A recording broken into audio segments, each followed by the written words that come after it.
3000 token கொடுத்து ஓட்டு வாங்கினார். மொத்தத்தில் ஏமாத்து பேர் வழி. சினிமா போஸ்டர் ஒட்டி கொண்டிருந்த திரு ராஜேந்திர பாலாஜியை சினிமா துறைக்கே அமைச்சராக்கியது திராவிட இயக்கம். 500 பேச்சாளர். சந்தனமாக அவர் மணக்கவில்லை, சாக்கடையாக அவர் மனம் வீசுகிறார். தனியார் பால் நிறுவனங்கள் வந்து அவர்கிட்ட பணத்தை கொடுத்து பேச சொல்லியிருப்பாங்க, அவர் பேசியிருக்காரு. தூக்கில் தொங்க வேண்டாம், பதவியை ராஜினாமா செய்ய வேண்டும்.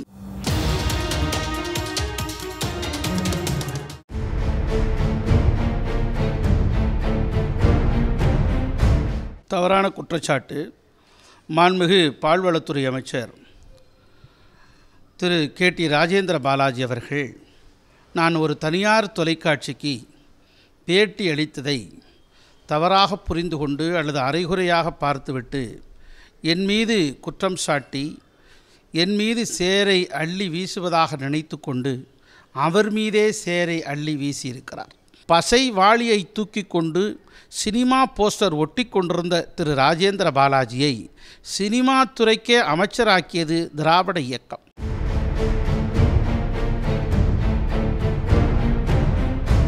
கலப்படப்பால் என்று நம்முடைய மாண்புமிகு பால்வளத்துறை அமைச்சர் அவர்கள் சொன்னார்கள் அல்லவா? ஆனால் தமிழக அரசு இவ்விதமாக அறிக்கை தாக்கல் செய்திருக்கிறதே.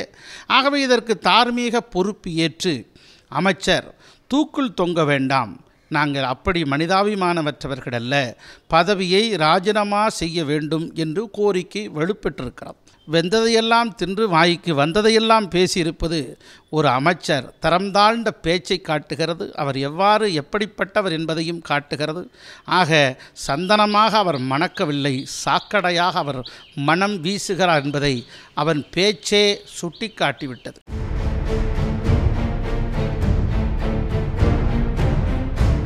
(2011) மகத்தான வெற்றியை புரட்சி தலைவி அம்மாவுடைய செல்வாக்கால் நான் பெற்றேன்.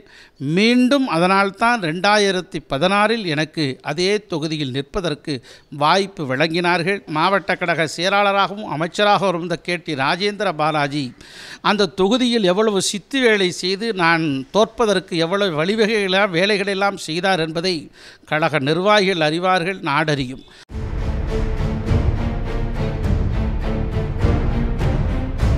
செய்தி தொடர்பாளர் என்கிற முறையிலே அரசின் கட்சியின் சார்பாக செய்திகளை எடுத்துச் சொல்லுகிற கடமை, தார்மீக உரிமை எங்களுக்கு உள்ளது. ஆக இதை கொச்சைப்படுத்துகிற, தரந்தாழ்ந்து பேசுகிற மாண்புமிகு அமைச்சர் என்கிற உயர்ந்த பொறுப்பிலே இருக்கக்கூடிய ராஜேந்திர பாலாஜியின் தரம் எப்படிப்பட்டது என்பதை அவருடைய பேச்சை காட்டி கொடுத்து விட்டது.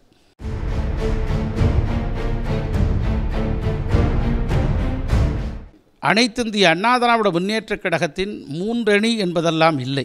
4 ஆண்டுகள் நீடிக்க வேண்டும். 4 ஆண்டுகள் அல்ல, அம்மா அவர்களுடைய வார்த்தைகளே 100 ஆண்டு காலம் இந்த இயக்கம் வளர வேண்டும் என்பதற்காக நாங்கள் அதை நோக்கி பயணிக்கிறோம், அதை நோக்கி நடை போடுகிறோம்.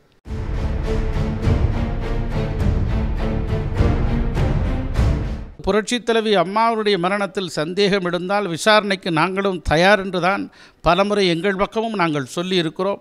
புரட்சி தலைவியினுடைய அம்மாவை மரணத்தை கொச்சைப்படுத்தக்கூடாதே தவிர அந்த மரணம் எப்படி நிகழ்ந்தது என்பதை விசாரணைக்கு உட்படுத்தினால் நாங்கள் தயாராகத்தான் இருக்கிறோம் என்று எங்கள் பக்கம் எப்போதே சொல்லியிருக்கிறார்கள்.